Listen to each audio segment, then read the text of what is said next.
नमस्कार, मैं श्रुति दादीश और आप देख रहे हैं ई न्यूज राजस्थान। और आज हम बात करेंगे उस अफसर की जो कानून को रोंदते हुए खुद को कानून समझ बैठा था।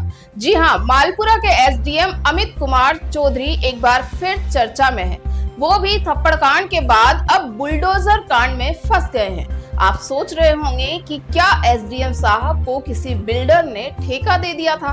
क्या खुद को अर्नब गोस्वामी समझ बैठे थे, या फिर उन्हें संविधान की जगह बुलडोजर में ही न्याय दिखाई देने लगा?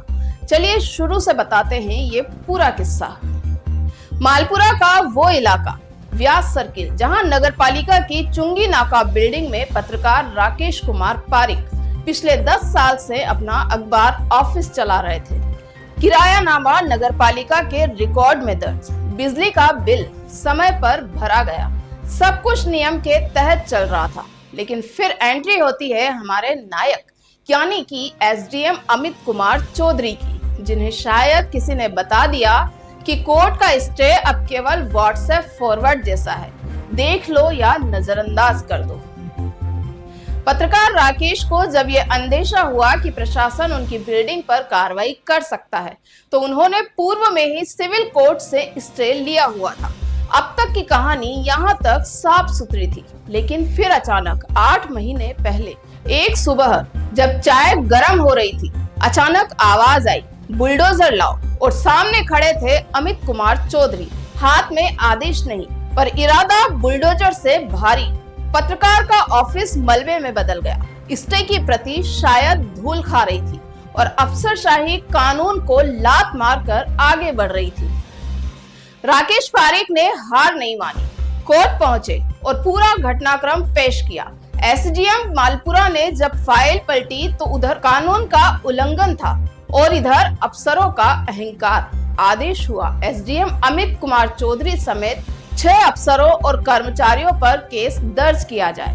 धारा 198, 199 बी, 201, 334(1), 334(2), 61(2) यानी पूरा अफसरशाही पैकेज मिल गया और मालपुरा थाना पुलिस को कह दिया गया, अब न्याय की गाड़ी तुम चलाओ। ये कोई पहली बार नहीं था जब अमित चौधरी पर सवाल उठे हो। याद कीजिए देवली उनियारा उपचुनाव का वो दिन जब निर्दलीय प्रत्याशी नरेश मीणा ने एसडीएम साहब को सरेआम थप्पड़ जड़ दिया था। जनता भौचक्का, प्रशासन हैरान और मीणा साहब ट्रेडिंग में। वजह क्या थी? गांव में जबरन वोट डलवाने का आरोप, फर्जी वोटिंग की आशंका और अमित चौधरी साहब की जिद कि वोट डलवाना ही विकास है। अब आप सोच रहे होंगे कि इतना हो गया काफी है। नहीं जी, इससे पहले हिंडोली में एसडीएम रहते हुए दलित महिलाओं से अभद्र भाषा में बात करने का आरोप भी इन पर लग चुका है। मामला मीडिया में आया, वीडियो वायरल हुआ और चौधरी साहब हुए एपीओ यानी बिना पोस्ट ऑफिस के अफसर। मालपुरा आने के बाद भी आराम नहीं किया, पटवारी को फोन पर धमकाया, ऑडियो वायरल हुआ और पूरे पटवारी समाज में असंतोष की आग फैल गई। मानो एसडीएम चौधरी हर विभाग में कंट्रोवर्सी के ब्रांड एम्बेसडर हों। अब सोचिए, एक पत्रकार का दफ्तर कोर्ट के स्टे के बावजूद गिरा दिया गया और 8 महीने तक कोई जवाब नहीं मिला। सिस्टम में इतनी हिम्मत नहीं बची कि कोर्ट के आदेश का सम्मान कर सके। क्या अफसरशाही अब मैं जो चाहूँ वो करूँ के सिद्धांत पर चल रही है? और अगर पत्रकारों के साथ ऐसा हो सकता है तो आम जनता का क्या होगा? अब मालपुरा की जनता और पत्रकार बिरादरी की नजरें कोर्ट पर टिकी है। क्या एसडीएम साहब पर कार्रवाई होगी? क्या ये मामला भी बाकी केसों की तरह फाइलों में गुम हो जाएगा, या फिर यह मिसाल बनेगा कि संविधान से बड़ा कोई नहीं? जो अफसर अपनी पावर को जनता की सेवा में नहीं बल्कि जनता को दबाने में लगाते हैं, उनका क्या हश्र होता है वो वक्त जरूर दिखाता है।